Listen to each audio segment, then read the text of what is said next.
Iran के सदर इब्राहिम रईसी पाकिस्तान के 3 रोज़ा दौरे पर इस्लामाबाद पहुंच गए हैं।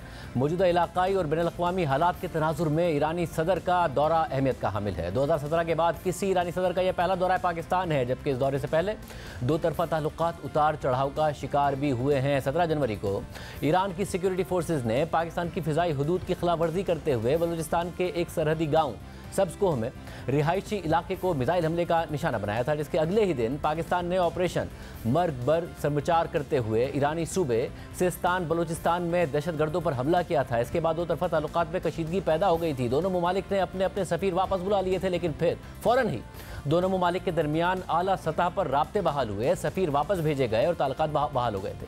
28 जनवरी को ईरान के वज़ीर ख़ारजा अमीर अब्दुल्लाहियान पाकिस्तान के दौरे पर आए थे और इसके 3 महीने के अंदर अंदर ईरान के सदर भी पाकिस्तान आ गए हैं। ईरानी सदर इब्राहिम रईसी ने आज इस्लामाबाद में वज़ीर आज़म शहबाज शरीफ से मुलाकात की, जिसके बाद न्यूज़ कॉन्फ्रेंस करते हुए पाक ईरान तिजारत को $10 अरब तक ले जाने का ऐलान किया। ईरान और पाकिस्तान के दरमियान तिजारत का हजम हरगिज़ काबिल कबूल नहीं है। हमने पहले कदम के तौर पर यह फैसला किया है कि दोनों ममालिक के दरमियान तिजारती हजम $10 अरब तक बढ़ाया जाएगा। ईरानी सदर पाकिस्तान की आला सिविल और अस्करी क़यादत से मुलाकात के अलावा लाहौर और कराची भी जाएंगे। कराची में वो मज़ार क़ाइद पर भी हाज़िरी देंगे, जबकि उन्हें जामे कराची की तरफ से डॉक्टरेट की एजाज़ी डिग्री भी दी जाएगी। आज पाकिस्तान और ईरान के दरमियान 8 शोबों में मुफ़ाहमती याददाश्तों पर दस्तखत किए गए हैं, जबकि दोनों ममालिक ने दहशतगर्दी के खात्मे के लिए मुश्तरका कोशिशों पर भी इत्तफ़ाक़ किया है। एक तरफ दो तरफा ताल्लुकात में कशीदगी के बाद एक बार फिर गर्मजोशी देखी जा रही है और दूसरी तरफ बैनुल-अक़वामी सतह पर ख़ास तौर पर इसराइल के हवाले से ईरान का किरदार इस वक्त अहमियत इख्तियार कर गया है। इसराइल ने जहां गज़ा में मासूम और निहत्ते फ़लस्तीनियों के खिलाफ रियासती दहशतगर्दी जारी रखी हुई है, तो वहीं 1 अप्रैल को शाम के दारुल हुकूमत दमिश्क में ईरानी सिफारत खाने पर मिसाइल हमला किया गया था और इस हमले में ईरानी आला फौजी अफसरान मारे गए थे, जिसके बाद ईरान ने 14 अप्रैल को इसराइल पर ड्रोन और मिसाइल हमले किए थे और इसराइल की तरफ से 19 अप्रैल को ईरानी शहर इस्फहान पर मिसाइल हमले की खबर आई थी, जिसकी अमरीकी फौजी ज़राए ने तस्दीक कर दी थी। इस पूरी सूरत हाल पर बात करेंगे साबिक सफ़ीर मलिहा लोधी साहब हमारे साथ। साहब बहुत शुक्रिया मुझे ज्वाइन करने के लिए।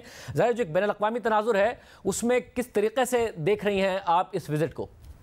देखिए, ये दौरा जो है ये उसके बाद हुआ है जिसका आपने भी तज़किरा किया कि जो जनवरी में कशीदगी हुई दोनों ममालिक के दरमियान, जिससे कि मैं समझती हूँ कि relations plunge to all time low. उसके बाद ये विज़िट होना एक तरह से आप कह सकते हैं it's aimed at mending the relationship. जो नुकसान हुआ था इस ताल्लुकात को, उसको ठीक करने के लिए मेरा ख्याल है इस विज़िट का बहुत बड़ा एक रोल है।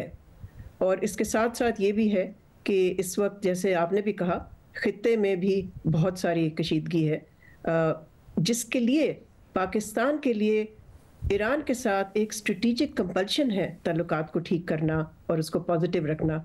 इसलिए कि बाकी जो हमारे 2 बॉर्डर्स हैं अफ़गानिस्तान के साथ मशरिक़ मगरिब दोनों में और भारत के साथ, वहाँ पर कशीदगी पाई जाती है। ट्रबल्ड बॉर्डर्स हैं, ट्रबल्ड रिलेशनशिप्स हैं। तो पाकिस्तान कैन नॉट अफोर्ड कि जी 3 बॉर्डर्स पे ही पाकिस्तान के ताल्लुकात अच्छे ना हो हमारे हमसाए के साथ। ईरान हमसाया मुल्क है और उसके साथ पाकिस्तान के तवील ताल्लुकात रहे हैं और अच्छे ताल्लुकात रहे हैं। कभी कभार चैलेंजेस भी आए हैं, लेकिन हमेशा चैलेंजेस ओवरकम हुए हैं। तो ये visit is really damage limitation आप कह लें और trying to put the relationship on a positive track. और रोहित साहब ये बताइएगा कि ऐसी सूरत हाल में जब हमें नज़र आ रहा है कि मगरिब के दरमियान और ईरान के दरमियान भी ताल्लुकात बहुत ख़राब हैं, पाकिस्तान पाइपलाइन के हवाले से ही मुश्किलात का शिकार है। ईरान कहता है कि जी वो पाकिस्तान पर पेनल्टी के लिए बैनुल-अक़वामी अदालत से रुजू कर सकते हैं। पाकिस्तान को मगरिब का प्रेशर अलग जगह पर है, तो बाहिमी तिजारत को आगे ले जाना या कोई सरमायाकारी को या फिर पाइपलाइन को आगे बढ़ाना ये मुमकिन हो पाएगा इन हालात में? देखिए, तजारत पे तो कोई सैंक्शंस नहीं है किसी की तरफ से भी, ना अमेरिका की तरफ से ना किसी और मगरबी इदारे की तरफ से। तो तजारत में तो कोई रुकावट नहीं है। और ये अनाउंसमेंट आज कि जी हमारी यानी कि ट्रेड को $10 बिलियन तक ले जाने का एक एम्बिशन है, एक गोल है, एक एम है, मेरा ख्याल है ये खुशाइंद बात है। इसलिए कि ट्रेड जो है दोनों ममालिक के दरमियान वो बहुत ही मॉडेस्ट है, मुश्किल से $2 बिलियन के लगभग है। तो वहाँ तो बहुत गुंजाइश है। इसके अलावा मैं समझती हूँ कि जो ईरान और सऊदी अरेबिया के दरमियान जो राप्रोशमा हुआ, उससे भी पाकिस्तान के लिए सफारती स्पेस खुल गई है और आप ये भी कह सकते हैं कि इकोनॉमिक स्पेस भी खुल गई है कि हमारा ताउन जो है वो ईरान से हम बढ़ा सकते हैं। اب یہ ضرور ہے کہ امریکہ اس دورے سے خوش نہیں ہوگا، لیکن پاکستان کو تو اپنا مفاد دیکھنا ہے. Pakistan will pursue its own interests, not the interests of another country. اور جو ایران اور اسرائیل آمنے سامنے آئے، ظاہر ایران نے حملے کیے جس میں بیلسٹک میزائل شامل تھے، ڈرون شامل تھے، پھر اسرائیل کی طرف سے دعویٰ خود تو نہیں کیا گیا مگر امریکہ کی طرف سے دعویٰ ہوا امریکی اخبارات میں کہ جی حملہ ہوا ہے، ایران نے اسے مسترد کیا. آپ کو لگتا ہے وہ معاملہ اب کم از کم جو ایک خدشہ تھا کہ آگے بڑھے گا، یہ ایک ایسے سائیکل میں چلے جائیں گے کہ ایک دوسرے کو جواب دے رہے ہوں گے جس سے خطے میں جنگ کا خطرہ بڑھ سکتا ہے، وہ ٹل گیا ہے؟ کافی حد تک میں سمجھتی ہوں کہ ڈی ایسکیلیشن ہو گئی ہے اسرائیل اور ایران کے درمیان، اس لیے کہ وہ صورتحال بہت ہی ایک خطرناک موڑ پہ پہنچ چکی تھی، لیکن both countries have step back from the brink. ساتھ ساتھ لیکن یہ بھی ہمیں تسلیم کرنا پڑے گا کہ جب تک اسرائیل اپنی جنگ جاری رکھتا ہے غازہ پہ، تب تک ایک خطرہ ہمیشہ رہے گا کہ یہ جنگ خطے میں پھیل سکتی ہے، اور اسی لیے ضرورت اس بات کی ہے کہ وہاں جنگ بندی ہو اور امریکہ اپنا رول پلے کرے اور اسرائیل کو مجبور کرے کہ وہ اس جنگ کا خاتمہ کریں. اور آپ کو لگتا ہے کہ حالات اب ایسے ہیں کہ اسرائیل کو مجبور کرے؟ کیونکہ ایک ایسی صورتحال نظر آتی ہے جس میں بیانات ضرور امریکہ کی طرف سے دیے گئے ہیں مگر نیتن یاہو مانتے نہیں نظر آئے ہیں انہیں.